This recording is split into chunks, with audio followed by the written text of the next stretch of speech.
Greetings all, this is Rick Levine with your August 2022 forecast. It's a very exciting month. It begins with a tremendous event that we'll be talking about in just a moment. Astrologers all around the world are talking about it. Before we jump into the month, I have two announcements to make. The first is a reminder that on August 25th to the 29th, that's this month, August 25th to the 29th, at the Westin Hotel in Westminster, Colorado. Westminster is between Boulder and Denver. ISAR, that's the International Society for Astrological Research, will be holding its conference that was originally scheduled for the fall of 2020 and got COVIDed, and it was rescheduled for the fall of 2021, and the same happened again, and now it is finally happening. This is, the conference title is Joining Hearts and Minds. There'll be over 100 speakers. There will be people there from all around the world. ISAR is truly an international organization. There'll be 6 pre- and post-conference workshops. I'll be doing one of the post-conference workshops, and I'll also be giving a talk during the conference itself. There'll be a trade show, a bookstore, social events for those people who are further into astrology and or a professional. There'll be an ISAR consulting skills workshop and ethics training. It's going to be quite a week. The talk that I'm giving during the conference is called The Future of Astrology, the Disintegration of the Boundary Between Physical and Metaphysical Reality. It's a mouthful, but it'll be a very interesting talk, and I look forward to seeing you there. Oh, and on Monday, the day after the conference, I'll be doing a full-day workshop on the role of outer planets in natal chart interpretation and forecasting. So that's it, ISAR 2022.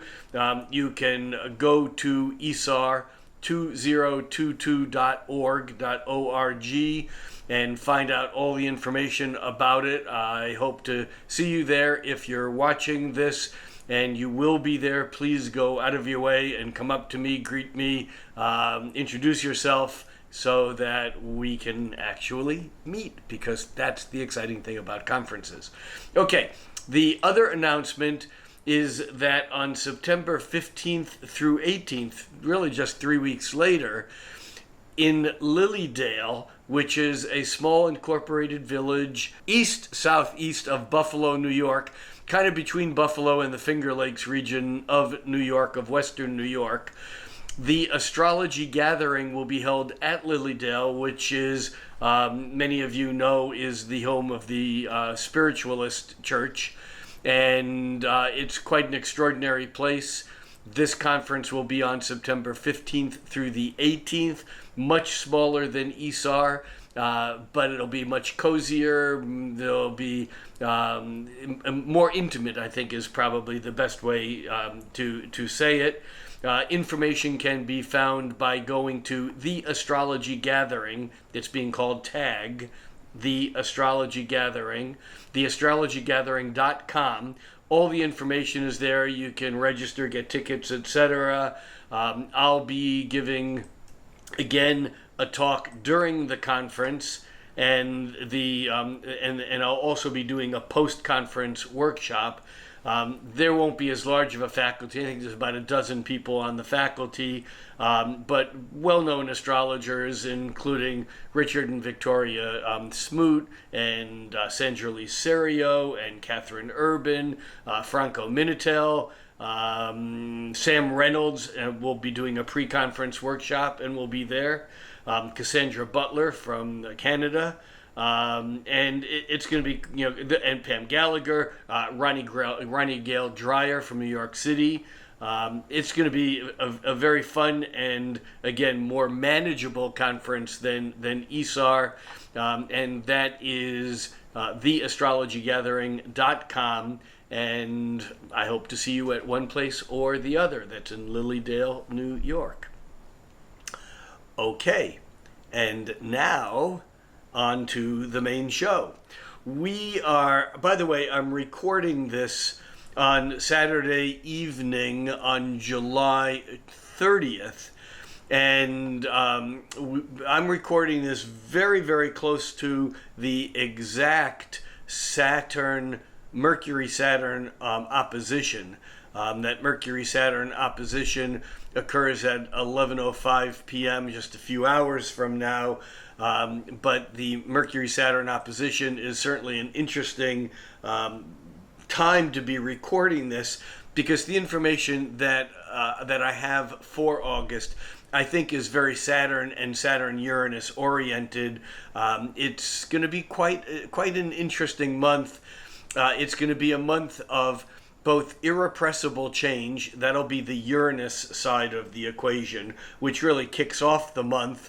But we also have Saturn, which is kind of structure that offers resistance. So it's almost like we have this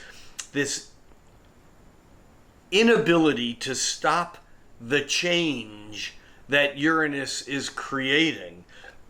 Not just gradual change, but explosive breakthrough change. And at the same time, we have an opposite force of Saturn wanting to prevent that change from moving too fast. And I think that we'll see the interplay of these two energies, both in personal relationships, in respect to our work and work projects, with respect to our parenting and parental relationships, and certainly in respect, or with respect to the global situation, where I think we're seeing this being played out in a very, very significant drama. And the month actually begins, and this is an event that astrologers all around have already been talking about. And of course, the event that I'm speaking of is the triple conjunction of Mars, Uranus, and the North Node. In fact, the energy of the Mars-Uranus North Node has already swung into action. Even at the new moon back on the 28th of the month, on the 28th we had the new moon in Leo, and interestingly enough, that new moon was trine Jupiter stationary retrograde, really setting an opening, I like to call these pause in the disasters. There's just a sense of hope, a sense of things are going to work out in the midst of some very, very difficult times. That was on July 28th. But by the 29th, the moon, moving through latter degrees of Leo, squared the nodes Uranus and Mars, and then opposed Saturn. And here is the key to understanding, or one of the keys to understanding, the month of August. And that is the dance, the relationship that we're going to see between Uranus, the opening, the explosion, the breakthrough, the genius, the progressive, the future, and that squaring again, and we'll talk why it's again, we'll talk about that in a moment, but that squaring Saturn, which is the repressive, the authority, the stability, the structure itself, and the resistance. So if you remember, during 2021, we had an exact square of Saturn in Aquarius squaring Uranus and Taurus 3 times. The third and final time was on Christmas Eve, the eve of Christmas Eve. And although that square is not and will not be exact again, now that Saturn is retrograding, Saturn, although it's past the square, the exact square happened, the final occurrence of the exact square happened in the end of December of 2021. But now that Saturn has turned retrograde, Saturn is backing toward that square again. It doesn't get exact, but it gets within a half a degree, and we're feeling this all over again. It's like a return to the energy of 2021. And remember that Saturn Uranus square was so tied in with the not just the insurrection, but the actual date of the impeachment a month later. And so we're getting a tie into that energy. But what's intriguing now is that Saturn is at a higher degree than Uranus. In other words, if we look at the chart for August 1st, we can see we have Mars already having made its conjunction with the North Node and coming toward its conjunction to Uranus. These are very exact transits that are occurring, that will have occurred on July 31st and on August 1st. The Uranus conjunct the node. The Uranus moves direct. The node is a retrograde motion, and so the node backs over Uranus at 1 o'clock in the afternoon on July 31st. And then Mars, moving faster than either of them, Mars catches up with the node the morning of August 1st, and then Mars catches up with Uranus by 5 in the afternoon, 4:53. These are all Pacific times that I'm giving you. And the thing, though, is that this energy is being felt for days before and will be felt for days after. There's a sense of a breakthrough. I mean, again, we can look at various topics, whether we're for or against something. After being stuck for so long, there seems to be a breakthrough, whether it follows through and is signed into law. That's certainly to be determined, but a breakthrough on some, on energy and climate, at least in the United States. And so we're kind of right at the edge of exciting, something breaking through. But here's the deal, and this will be the repetitive theme again and again and again this month. Although the Mars-Uranus North Node conjunction is rare, Mars catches up with Uranus every other year. Uranus catches up with the North Node of the Moon every 15, 16 years. When you put these two together, it is rare, but it's not that it's a singular event. It's happening in the midst of some other very, very important events. And that is that because the Uranus-Saturn square is getting closer and closer all month, at the beginning of the month, Saturn at almost 23 degrees of Aquarius, and Uranus at almost 19 degrees, it's at 18 degrees 42 minutes of Taurus. Saturn and Uranus are less than 4 degrees apart. They're less than 4 degrees apart. However, by the end of the month, by August 31st, they will be, Uranus will be at almost 19 degrees of Taurus, and Saturn will be at 20 and a half. So they will be at basically a degree and a half, getting closer and closer in together to the square toward September. But coming back to now, to August 1st, we have this pileup of Mars, Uranus, and the North Node. A lot of people have been speaking very frighteningly about this, because Mars and Uranus can be disruptive. Uranus is disruptive. Mars is anger. Mars is, it can be explosive. But I'm sensing here that the explosiveness will be metaphysical, meaning in dialogue, meaning in words, in concepts, in actions. And because it's lined up with the North Node, there's a sense here of this is setting a place where we're going into the future. And here is the basic dichotomy of this month. which is left over from 2021, which I called throughout 2021 the old Saturn versus the new Uranus. Now, it's not that simple, because the two planets, Saturn and Uranus, do a lot of role reversal. Because without the structure of Saturn, the change that Uranus makes is for naught. It doesn't matter. And without the change that occurs as Uranus, electricity, animates the institutions, the structures, without that, they collapse on their own weight and die. So there's this possibility of a reanimation, a re-energizing of the social structures from this square that certainly were shocked and vibrated from January of 2021 all the way through the year. Now, what's happening now, good and bad are defined after the fact. And for what's good for one person might feel bad for another person. I always say that if you're going to the beach and the sun's out and you got your suntan lotion, that's a good day for you.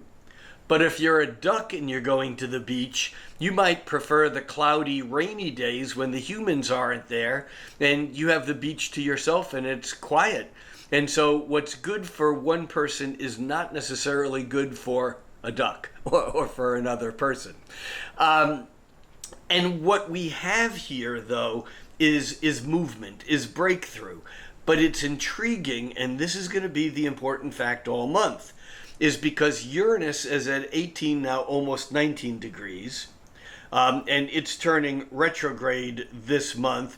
Uranus actually turns retrograde on August 24th at 18 degrees of Taurus. And what's absolutely intriguing here is that Saturn, which has been retrograding back toward that degree, Saturn turns direct on October 21st. And it turns direct at 18 degrees of Aquarius. So in other words, Uranus is turning retrograde at the same degree, different sign, 90 degrees apart, but at the same degree, 18 degrees of Uranus is turning retrograde at 18 degrees of Taurus, and Saturn is turning direct a couple months down the road at 18 degrees of Aquarius. So we have this square being set up. But what that means is now that Saturn is at 22 degrees, almost 23 degrees for that matter, of Aquarius, and Saturn is retrograding. What that means is that planets will make an aspect with Uranus at 18 degrees before they make an aspect with Saturn at 22. So here's how this works. For example, we're looking at, on August 1st, the Mars-Uranus conjunction. But on August 7th, Mars has moved from 18 degrees of Taurus, where it was conjoining Uranus, it's moved to 22 degrees of Taurus, where it will be squaring Saturn. So we have the breakthrough, the movement, and then the repression or the resistance. And this is going to be that backward-forward dance of breakthrough, excitement, new, and whoops, got to modify it, pull it back, make it real. And this can be frustrating to those who are seeking change, and it can be frightening to those who are seeking to keep change at bay, because ultimately Uranus, the planet of change, the planet of irrepressible change, Uranus will predominate. Uranus will ultimately make the changes that need to occur, and we'll see why as the month unfolds. So we're starting the month not only with this extraordinary conjunction and breakthrough. Remember, the nodes of the moon are kind of like wormholes. They're vortexes that are almost like black holes that take the energy in and it shoots out at some place in the future or the past. We're definitely at a projection point where what's happening now, and I don't mean just on August 1st, I mean the end of July and the beginning of August, is going to be very significant in the long run.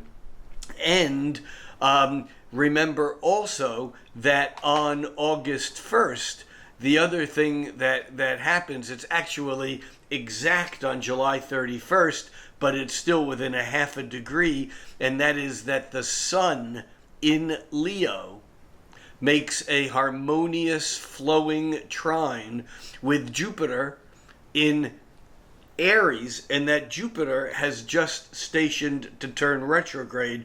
Jupiter is not moving very fast retrograde, just like Uranus barely moves a half a degree all month, because it is slowing down to turn retrograde.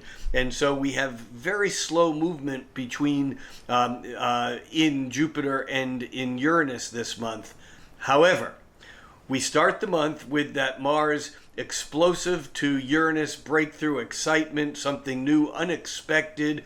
We may feel agitated with the North Node there, though. This is something about where we're going in the future.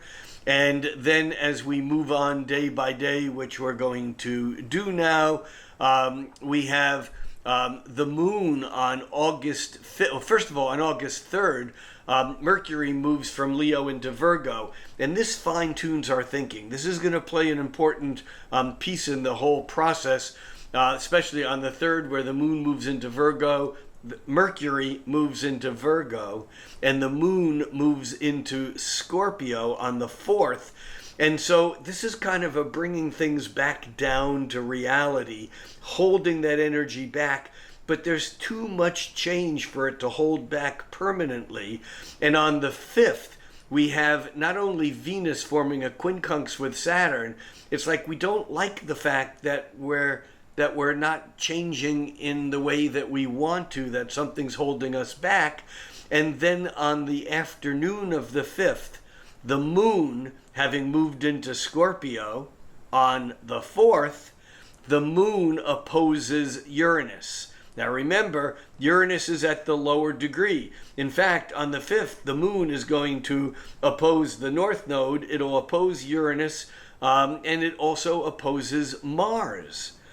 And then, by later on the 5th in the evening at almost 9 o'clock, 8:46 p.m. Pacific time, the moon will then make a square to Saturn. So again, we can see this little microcosm, this repeating fractal of breakthrough, hold back, push forward, or not even push forward, explode forward, genius, awaken, zap, this is where we got to go, Uranus, forward, ahead, progressive, and then Saturn comes in and goes, whoa, whoa, whoa, pull it back just a little bit.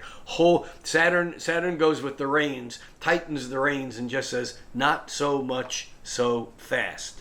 And so we're getting a little microcosm of that on August 5th, when the moon opposes Uranus and Mars midday, and by later in the evening it squares Saturn.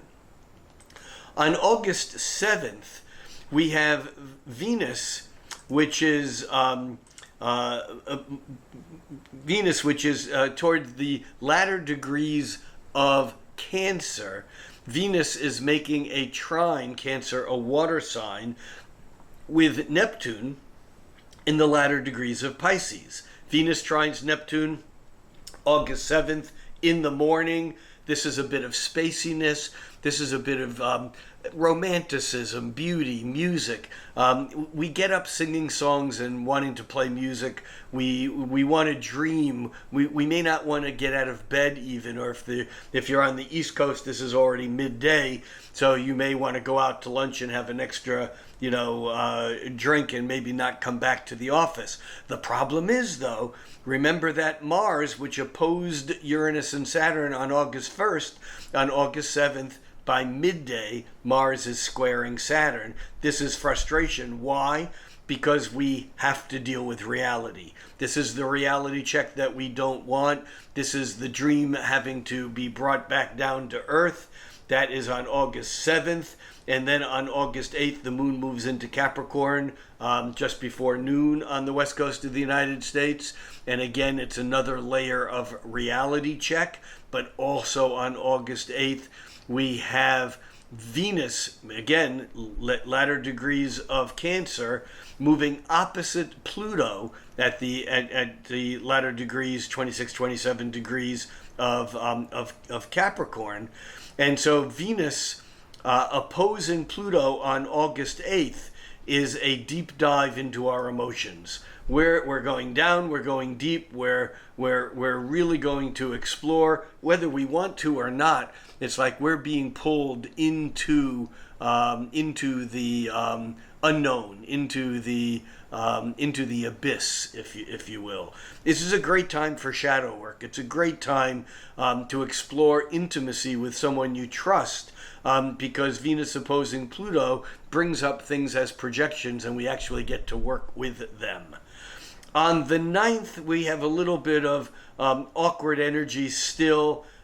We have Mercury forming an uncomfortable quincunx with Jupiter, while Mars is forming a half square with Jupiter. This is, again, our reaction is to want to make it okay, to make it expansive, to increase, to open our mind. But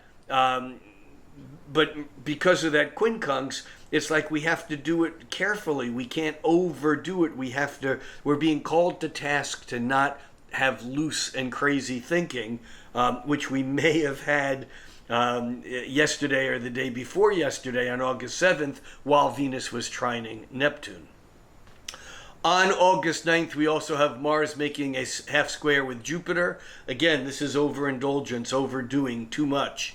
And so we just need to be aware of not making too much, too fast, not overeating, over drinking, over exercising, overdoing.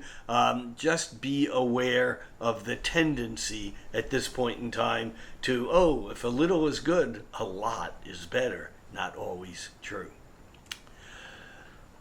By August 10th, the moon, still moving through Capricorn, actually lines up with Pluto and opposes Venus. Remember, Venus opposed Pluto on the 8th, and now the moon is sweeping through that same point in the sky and re-energizing. It's almost like a remedial deep dive into something that happened a couple days ago, or even yesterday, late in the evening on the 8th or into the 9th.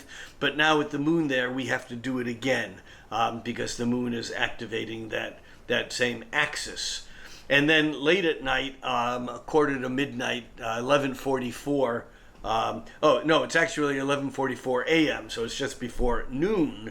The moon moves into Aquarius, and now we're getting another flavor of everything because the moon moves into Aquarius. Remember, Aquarius is, in traditional astrology, it's still related to Saturn, but in modern astrology, it picks up that futuristic Uranian energy, and we're also beginning to feel on the 10th, the sun moving into a square to Uranus. The sun moving through mid-Leo is making a square to Uranus in mid-Taurus.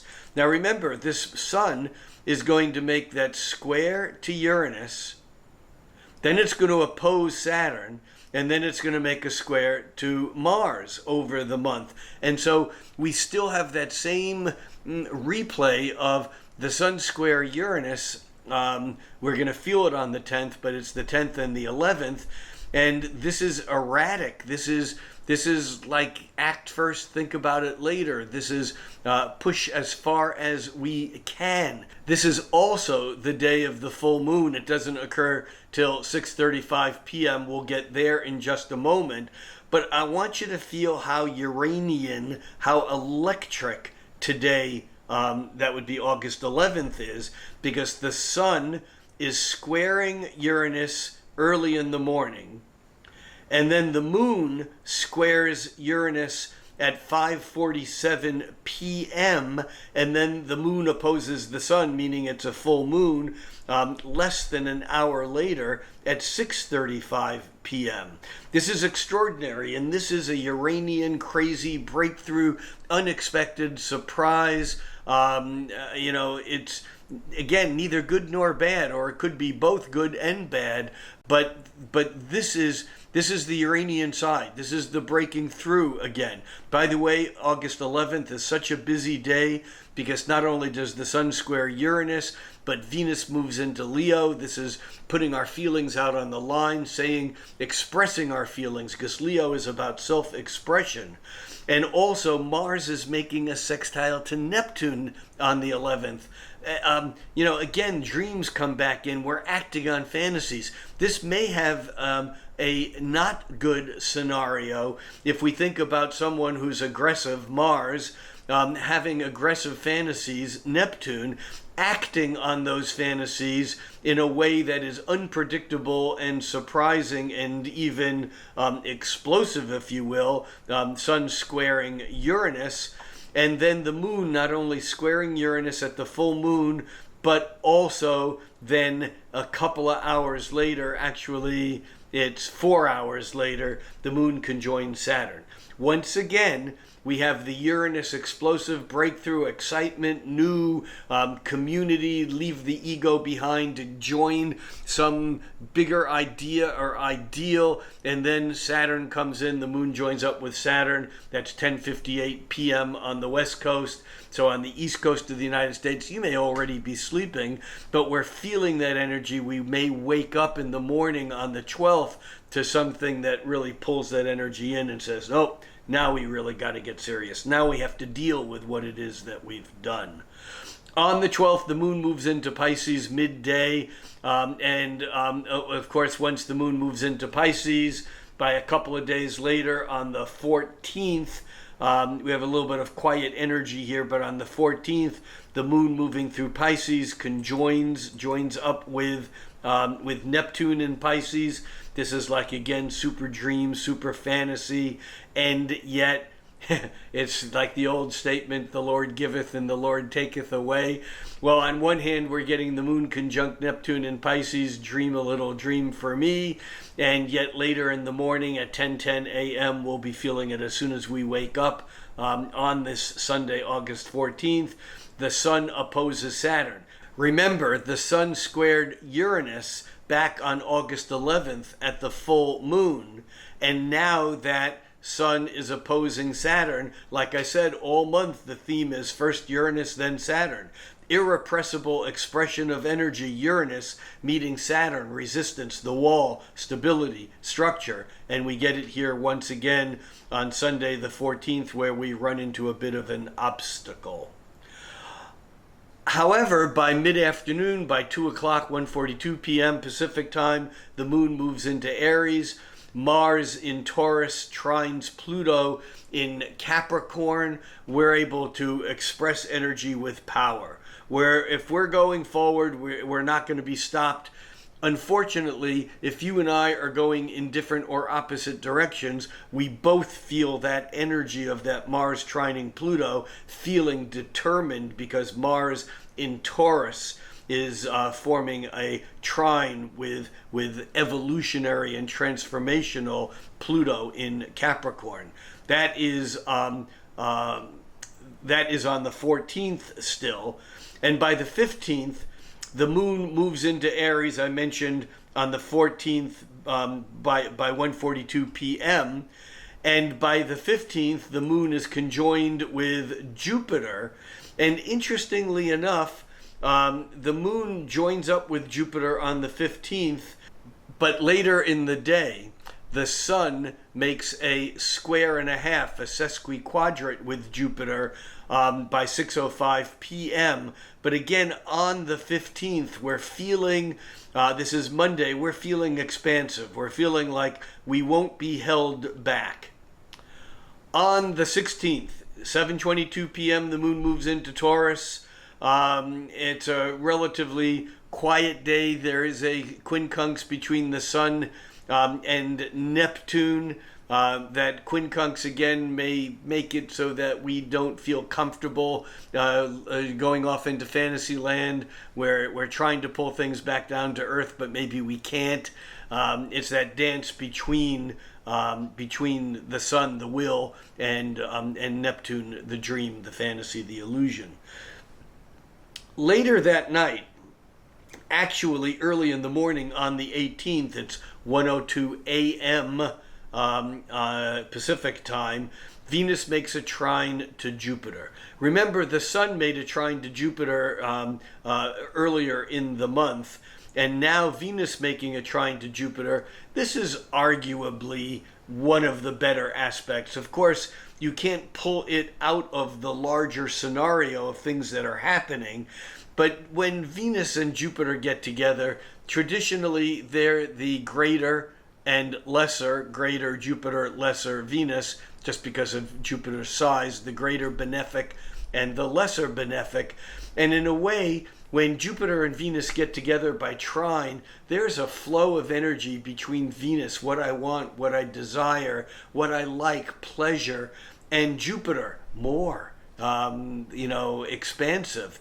And so this isolated can be very sweet. Again, we have that potential of overindulgence, but the sweetness exists in a container. This is on August 18th. And that sweetness exists in a container because Venus makes the trine with Jupiter, but later in the morning, the moon, now moving through Taurus, the moon entered Taurus on August 16th in the evening. Now, on the morning of the 18th, the moon is aligned, is joined up with Uranus. Kapow! Breakthrough again, only to discover that later in the day, actually around noon, also on the 18th, the moon is squaring Saturn. Once again, we're getting the Uranus first and then the Saturn after. The moon conjoins Uranus 7:19 a.m. and it squares Saturn 12:33 p.m. And again, we have the excitement, the breakthrough, and then the needing to pull back. But that needing to pull back may actually be intellectual. We may have spoken too much too soon because we have Mercury quincunxing Saturn midday on August 18th. And that Mercury quincunx Saturn can certainly be a difficulty sticking to the printed text.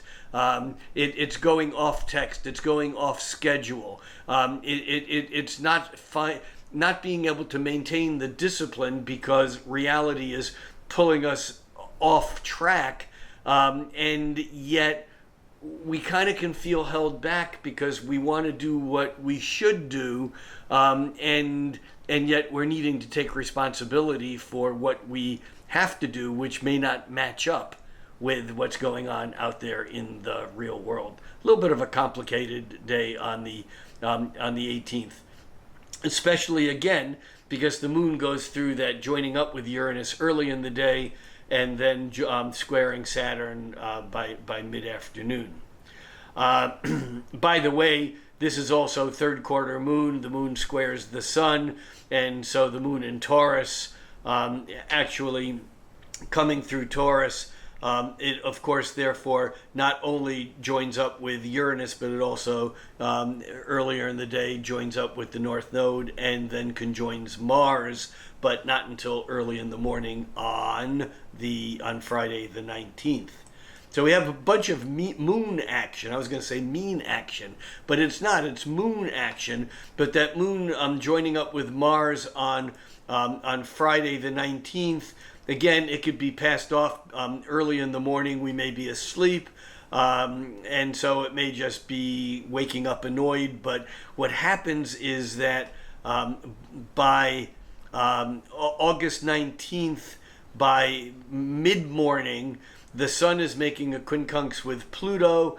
And again, it's like we're being pulled in deeper than we want to be pulled in, but we know we have to go. We may run avoidance. We may do our best to, tap dance or dance around some issue that we don't want to deal with. But the sun quincunx Pluto really says that that there's no avoiding it, but even when we go into it, we're not going to get the resolution that we want. This is on Friday, August 19th. Early in the morning on the 20th, Mars moves into Gemini. This is a big shift. You know, Mars in Taurus has been determined. It's been relentless. It's been kind of working toward a goal. It's been moving forward. And when Mars moves into Gemini on August 20th, Mars becomes the tap dancer himself. Mars is not as focused on where it's going. All of a sudden, Mars looks out and goes, well, I could go that way and that way. And I could do that while I'm going that way because it's near. We can feel scattered. We can feel like we're being pulled in multiple directions, and we may be, but the advantage here is that Mars is a lot more reactive. We can be quicker to respond to something, but we have less staying power now that Mars is no longer in Taurus. That is on the 20th, Mars moves into Gemini, and by the 21st, Mercury, still moving through the latter degrees of Virgo, moves opposite Neptune. Once again, we have the dream, the fantasy, the illusion, the delusion. It's Mercury. We need to be careful of how we can misinterpret what someone is saying. We need to be careful not to accidentally slip and what's the word I'm looking for? Expand something beyond reality. Stretch. We have to be careful not to stretch the truth, because with Mercury opposing Neptune, there's this idea that if we can imagine it, we can make it real. And so we get confused between what we imagine and what in fact is real. But make no mistake about it, when Mercury is opposing Neptune, things are not as real as we might think they are. So we need to be careful about what we agree to or what we think we believe in. Incidentally, on the 21st, once again, the moon is reactivating that, or re-stimulating, no, it's resonating that Mercury opposing Neptune, because the moon comes in from Gemini and squares the Mercury-Neptune opposition. Mercury is at 24 Virgo, Neptune at 24 Pisces. The moon coming into 24 Gemini is going to square, because Gemini is mutable, Virgo and Pisces are mutable, and so we have a little bit of a dilemma here of how do we resolve this energy. And it may not be resolvable. Later in the day, though, the energy settles a bit. The moon moves into Cancer at 5:29 p.m. And Mercury, still in Virgo, trines Pluto, and so now we're able to settle in and go a bit deeper and perhaps do the work that we couldn't do earlier. That Mercury trine Pluto actually doesn't happen until the following day, until the 22nd, but we're feeling it already on the 21st, and it's simply an ability to communicate with power, with integrity. And the more integrity we have, the greater the power that our words will hold as they communicate to others. And the same goes true with what we hear. We can recognize the truth when we hear it, when Mercury is trining Pluto. On the evening of August 22nd, the sun moves from Leo. It was at 29 degrees Leo at noon. And by evening, the sun slips into Virgo, and we move from midsummer to the transitional season, the mutable season, where summer turns into autumn.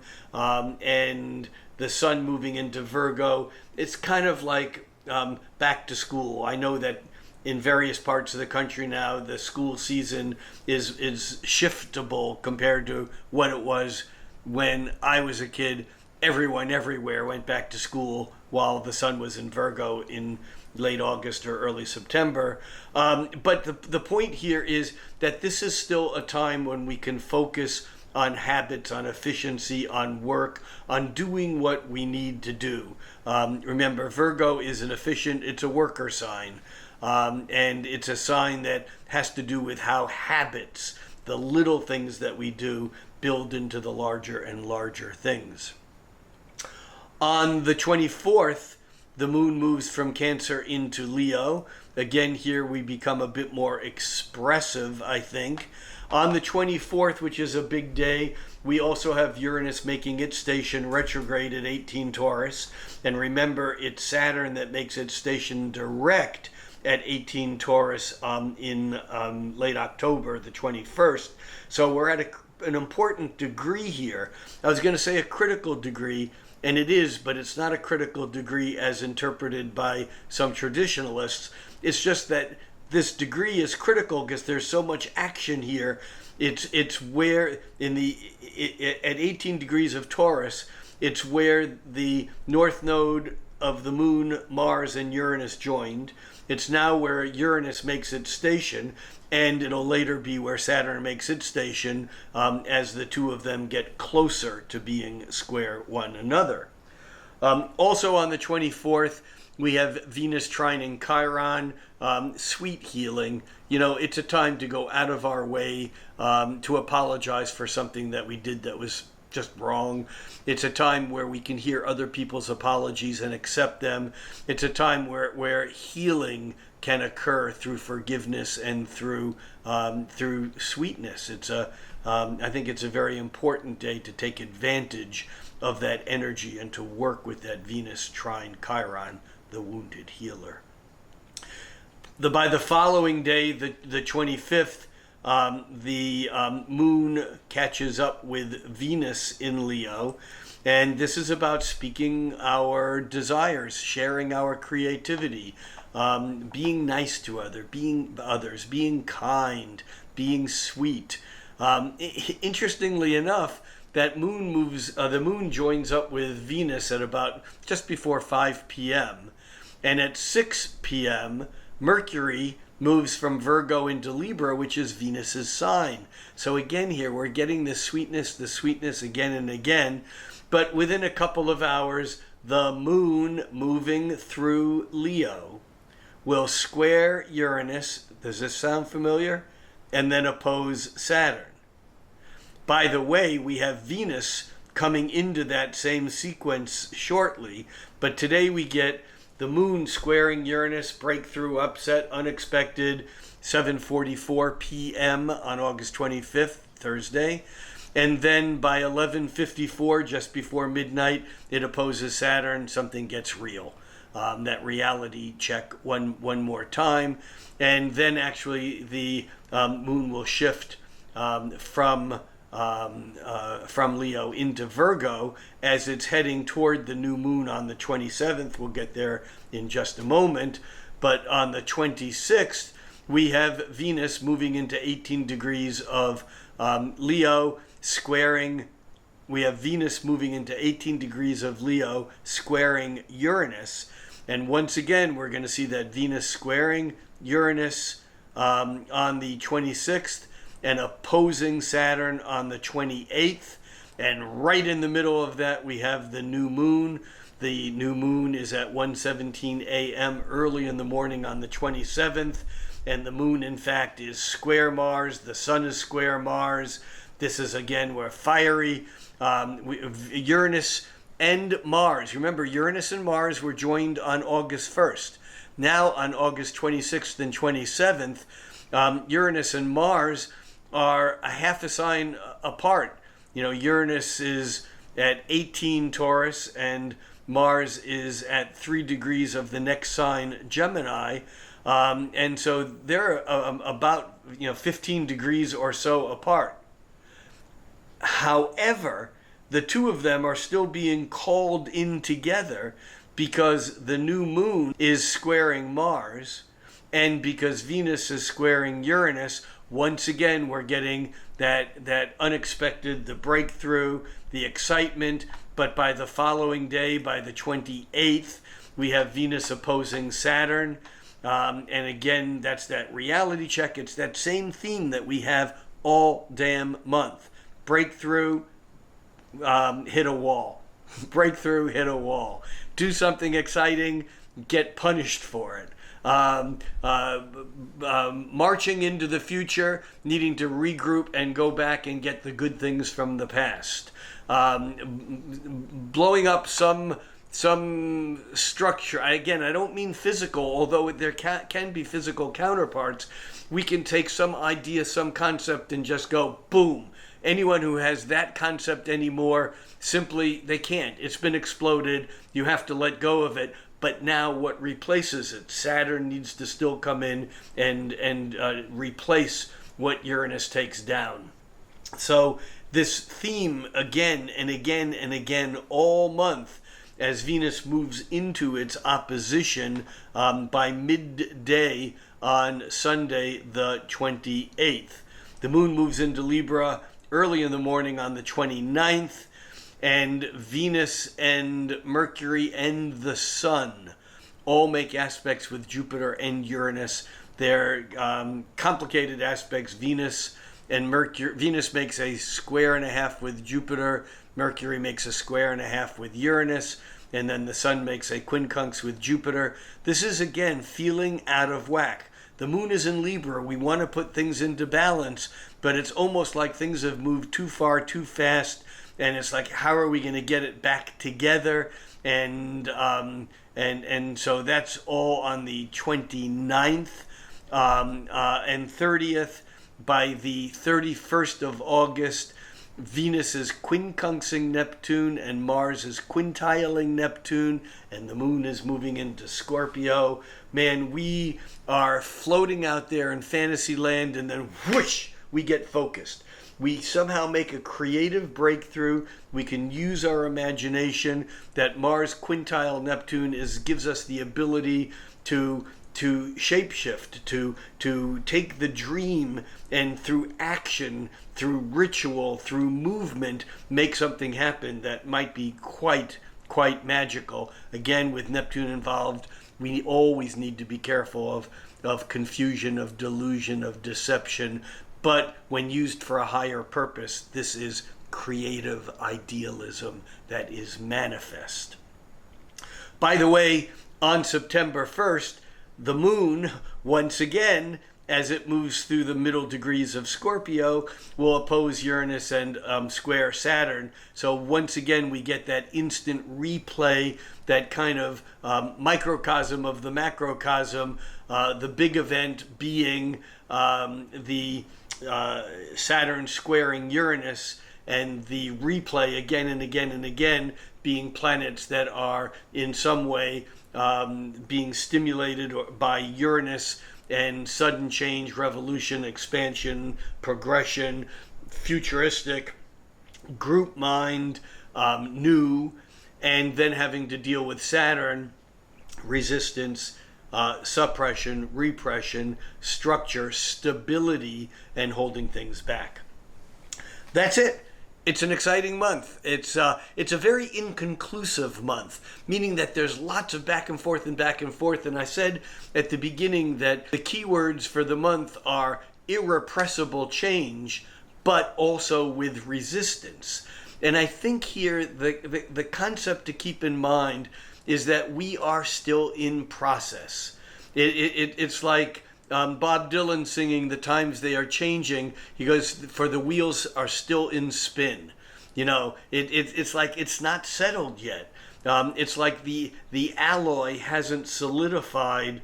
It's still liquid enough that we can mold it this way or that way, which involves all of us participating. But the thing is that we don't know how this is going to solidify. I've said many times, I'll say again, that I don't think it's until Mercury turns retrograde in September, then Mars turns retrograde in October, that Saturn-Uranus gets really, really close, and then at the full moon eclipse on election day is opposed Uranus and square Saturn. I think that'll be the key turning point as far as how the ally cures in the future ahead. Between now and then, we have a lot of work, so let's not forget that our job is to be cosmic cowboys and cowgirls and cow people. I don't even know what cows have to do with it, but we need to ride those waves. We need to be cosmic. We need to think cosmically, and yet we need to bring it back down to earth level, and we need to think cosmically, act locally. I'm Rick Levine. See you midnight.